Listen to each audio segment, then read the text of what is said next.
Az önce albümde yengemin bulaşıklarını yıkarken bir tane resmimi buldum ama ne kadar gencim. Dedim ki kız yenge gördün mü burada da bulaşıklarını yıkıyor.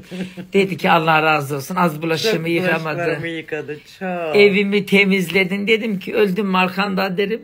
Hey yengem duraydı da bulaşıklarını yıkayan. Diyor ki ben ne diyorum bu ne değil illa beni öldürecek. Öldürmeden gel hem yıka hem söyle. Yıkadım yetmiyor mu?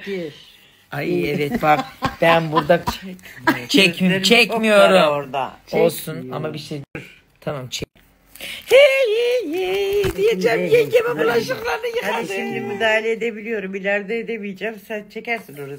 Sen gidince çekerim ben onu. Çekersin sen. Hele aşkına şu çantam ne kadar meşhurdu o Bize zamanlar. geldiğin zaman işte öyle zayıftın. Aynı nohut yutmuş. Solucan gibi. Bizden giderken de olmuştun aslan.